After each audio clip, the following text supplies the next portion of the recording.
안녕하세요. 마술처럼 세금을 줄여주는 마세TV입니다.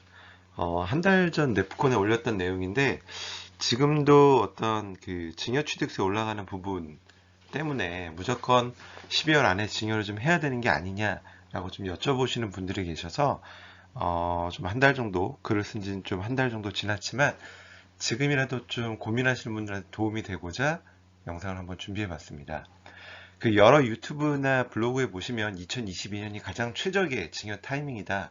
왜냐하면 내년에 증여하게 되면 증여 취득세가 오르고 배우자 등 2월 과세, 뒤에서 한 번 더 말씀을 드리겠지만 그 배우자 등 2월 과세가 5년에서 10년으로 늘어나기 때문에 증여할 거라면 무조건 오래 하는 게 좋다라는 말씀을 하시는 분이 계신데요. 물론 그 말씀도 맞아요. 하지만 그거는 세금만 놓고 봤을 때는 맞는 말이지만 지금과 같은 부동산 시장, 즉 부동산 하락기에서는 세법이 변해서 좀 더 강화가 된다 하더라도 이 내년에 증여하는 게 좀 더 절세가 될 수 있습니다.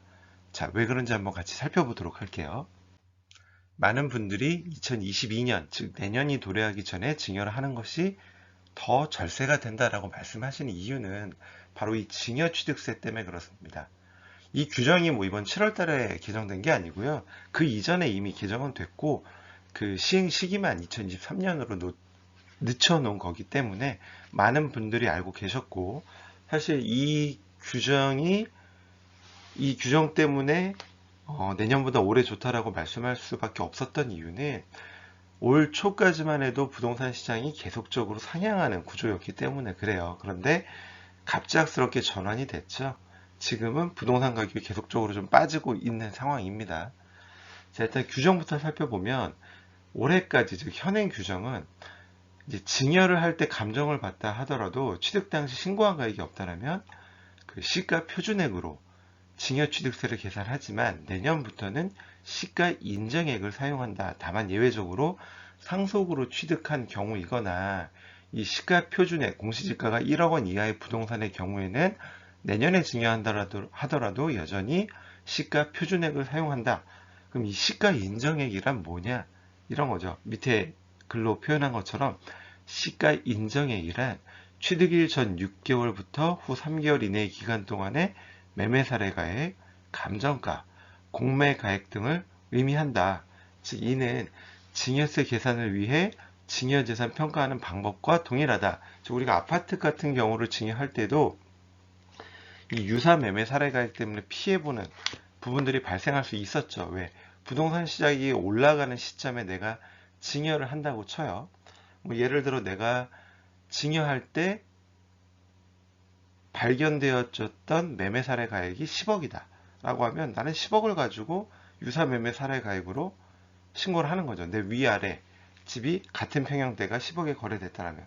그런데 내가 예를 들어 뭐 3월에 증여를 했고 6월 말까지 지켜봤는데 유사 매매 사례 가액이 10억밖에 없으니까 당연히 이걸로 신고할 수는 있지만 안타깝게도 내가 그 6월 말에 신고하는 시점에 13억에 또는 14억에 거래된 그 같은 평형대의 위아래 집이 나왔다라고 하면 나는 알 수 없어요. 우리가 보통 이 거래가 일어나고 30일 내 그 가격이 뜨게 되거든요. 보통 30일 맞춰서 가격 신고가 되기 때문에. 그런데 세무서에서 증여세 신고하는 시점에는 이 13억 또는 14억에 거래된 게 보여지거든요. 그러면 우린 과소 신고한 게 되기 때문에 그거보다는 내가 적극적으로 비용을 들여서 감정을 받아서 가격을 9억까지 좀 더 낮춰 놓은다면 이 13억의 유사매매 사례 가액이 뜬다 하더라도 이 시가는 내가 매도한 가격의 감정가가 되기 때문에 감정을 받아라 라고 말씀을 많이 드리고 있습니다. 많은 세무사 분들이. 그런데 이제 그렇게 감정을 받는다 하더라도 올해까지는 이 증여취득세를 계산할 때는 시가 표준액, 즉 공시가액을 사용했다라고 하지만 내년부터는 이렇게 감정을 받아서 시가로 인정된 가액이 있다면 이 감정가도 시가가 되는 거죠. 그래서 이 시가의 인정액이 되는 감정평가액으로 내년부터는 증여취득세를 계산해야 된다.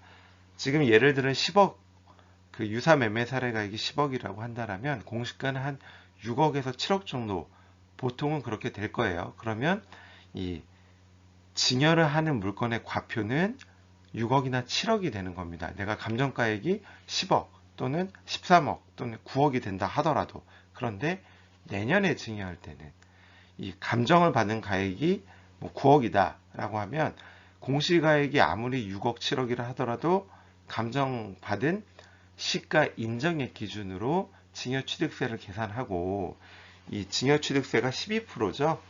이제 서택스를 제외하고 나서는 12%입니다. 12%이기 때문에 이 6, 7억이냐 9억이냐 10억이냐에 따라서 증여취득세가 상당히 많이 차이가 발생한다. 그래서 절세를 하고 싶다라면 올해 증여하는 게 좋습니다 라는 게 첫 번째 논리고요. 두 번째는 양도소득세 등 2월과세 제도인데요. 배우자 또는 직계 존비속에게 증여받은 부동산, 즉 분양권, 조합원 입주권, 회원권 포함한 이 부동산을 증여일로부터 5년 이내에 양도하게 되면 우리 증여 당시 증여받은 취득가액으로 양도세를 계산하는 게 아니라 최초 증여하신 분이 취득한 최초 가액과 이 증여 후 양도하시는 분의 그 양도가액의 차이에 대해서 양도세를 계산한다. 그래서 예를 드는 게 이런 거죠. 내가 1억에 부동산을 샀어요. 근데 얘가 6억까지 올랐습니다. 이걸 내가 팔면 5억의 양도 차익에 대해서 양도세를 내야 되는데 너무 아까운 거예요. 그럼 어떻게 할 수 있죠? 내 배우자한테 증여합니다. 배우자한테 증여할 때는 얼마까지 증여세가 없죠? 6억까지죠. 증여재산 공제가 6억까지 적용되기 때문에 배우자한테 증여하면 취득세만 내고 배우자가 6억에 취득을 합니다. 그리고 바로 팔면 취득가 6억, 양도가 6억이 되기 때문에 내 배우자한테 증여해서 팔면 단순히 취득세만 내고 5억의 양도차익에 대한 양도세를 안 낼 수 있다는 거죠. 이런 폐단을 막기 위해서 증여를 했으면 최소 5년 이상 보유했다 팔아야 네가 증여받은 증여취득가액 6억을 인정해 주겠다라는 거죠. 그리고 6억 이후 증가한 양도차익에 대해서만 세금을 부과할게 라는 건데요. 만약에 내가 5년 내 팔면 어떻게 되냐? 증여취득가액 6억이 아니라 내가 최초 산 1억, 1억 대비 6억에 대한 5억에 대한 양도차익에 대해서 양도세를 부과하겠다라는 거죠. 그런데 이게 내년부터, 내년 증여분부터는 어떻게 된다? 5년이 아니라 네가 증여를 받았으면 10년은 보유했다 팔아야 이 증여 당시의 취득가액을 인정해 주겠다라는 겁니다. 하지만 항상 그런 게 아니라 예외 규정이 있어요. 어떤 거? 증여 후 2년 이내에 사업인정고시 또는 협의매수 또는 수용된 경우. 두 번째, 2월 과세를 적용할 때 1세대 1주택 또는 일시적 2주택에 해당돼서 비과세되는 경우, 또는 2월 과세 미적용 양도세액이 적용했을 때보다 큰 경우, 그럴 때 뭐 당연히 절세 효과가 없으니까 특별히 이 2월 과세를 적용 안 하겠죠. 우리는 이 두 번째에 좀 더 집중을 해야 돼요. 2월 과세 적용 시 1세대 1주택 또는 일시적 2주택에 해당돼서 비과세되는 경우. 사실 이 규정이 나온 거는 배우자한테 증여할 때 증여재산공제 6억 때문에 발생할 수 있는 그 어떤 혜택 때문에 만든 거지만 직계 존비속한테 증여하는 경우도 있습니다. 직계 존비속한테 증여하고 그 자녀들이 양도할 때도 5년 이상 보유하지 않으면 이 증여자가 최초 취득한 가액을 따라간다라고 하지만, 내가 현재 동일 세대일 때 자녀한테 증여를 하고 자녀가 좀 더 성장해서 별도 세대를 구성할 수 있을 때라면 자녀가 굳이 5년까지 보유하지 않아도 돼요. 그리고 지금의 상생임대주택까지 활용할 수 있다라면, 정말 럭키하다라면 3년 6개월만 보유하고 팔아도, 그게 설령 증여받을 당시 조정대상 지역이라 하더라도 자녀가 거주하지 않아도 12억까지 비과세를 받을 수 있다라는 규정 때문에 이것도 활용을 많이 하라고 말씀을 좀 제가 드렸습니다. 자, 어쨌든 이 증여취득가액과 배우자 2월과세 때문에 올해 증여하는 게 좋다라고 말씀을 드릴 수밖에 없었어요. 절세 측면에서는. 그런데 세금 측면에서는 이게 맞지만, 자, 부동산과 결합을 좀 해볼게요. 최근에 역전세난이 일어나면서 이런 기사들이 나왔어요. 그리고 요 단지들을 대표적인 단지로 비교를 합니다. 서울 강동의 고덕 그라시움, 서울 송파의 레이크 팰리스겠죠. 그리고 송파의 잠실 엘스 이 세 개의 대단지를 가지고 예를 들었는데 최근 실거래가 자 고덕 그라시움부터 볼까요? 11월 7일에 실거래가가 9억인데 올해 공시가가 11억 5천입니다. 실거래가보다 공시가격이 훨씬 높아요. 잠실 레이크 팰리스도 17억 9,500에 거래가 됐는데 공시가액은 18억 2,600입니다. 송파 잠실 엘스도 19억 5천에 거래됐어요. 10월 19일에. 그런데 공시가액은 19억 8,500입니다. 좀 더 높아요. 그렇죠. 그러면 우리 그 잠실 레이크 팰리스 실거래가 17억 5천, 공시가 18억 2,600으로 거래된 고시된 이 그 레이크 팰리스를 가지고 올해 증여할 때와 내년에 좀 더 실거래가가 낮아진다라고 가정해서 계산할 때 내년에 증여할 때 어떤 게 유리한지 한번 숫자로 보여드릴게요. 자, 요거는 잠실 레이크 팰리스, 송파 레이크 팰리스로 예를 들은 건데요. 현재 실거래가가 17억 9,500이지만 내년에 조금 더 낮아진다. 그래서 한 15억까지 떨어졌다라고 가정을 한번 해봤어요. 그래서 1세대 1주택자가 올해 증여할 때와 내년에 증여할 때, 자, 증여세를 한번 계산을 해봤는데요. 10억에서 30억 구간이면 증여세율은 40%입니다. 그래서 이 증여세가 5억 2천만 원 정도 나오고요. 증여취득세는 1세대 1주택자면 1세대 1주택자가 증여할 때는 중과세율을 적용 안 해요. 4%입니다. 이렇게 됐을 때 7,300만 원 정도가 됩니다. 그런데 내년에 실거래가가 15억까지 떨어졌다라면 증여세는 감정을 받으니까 시가를 15억으로 계산하게 되겠죠. 그럼 15억에 40%니까 5억보다 낮은 약 4억 정도의 증여세가 나올 거고요. 이때 취득세는 어떻게 되냐? 취득세는 둘 중에 큰 겁니다. 내가 시가, 감정받은 시가 인정액과 시가 표준액 중 큰 거로 가요. 증여세는요. 증여세는 공시가가 높다 하더라도 내가 감정을 받으면 시가로 갑니다. 즉 시가가 있으면 시가가 우선하는 거예요. 증여세를 계산할 때는 이 지방세가 좀 다릅니다. 그래서 증여세는 4억이지만 취득세는 동일한 거죠. 내가 감정가에 시가가 떨어졌다 하더라도 시가 표준액이 좀 더 높으면 높은 가액으로 갑니다. 자, 이렇게 돼서 1세대 1주택자가 증여할 때도 2022년에 증여할 때보다 시가가 내년에 더 떨어진다라면 증여세가 낮아지기 때문에 취득세에 영향이 없고 1억 좀 넘게 절세가 된다는 거죠. 내년에 증여하는 게. 다주택자일 경우는 어떨까요? 다주택자도 동일합니다.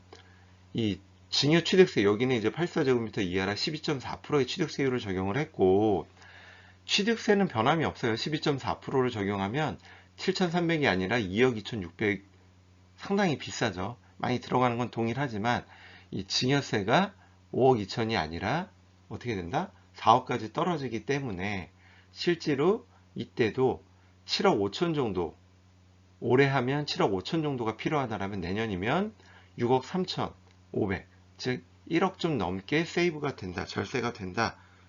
이렇게 생각을 하시면 됩니다. 그래서 그 증여를 할 때는 물론 세법이 가장 중요할 수 있겠지만 세법과 부동산 상황을 같이 놓고 비교를 해야 된다라는 겁니다.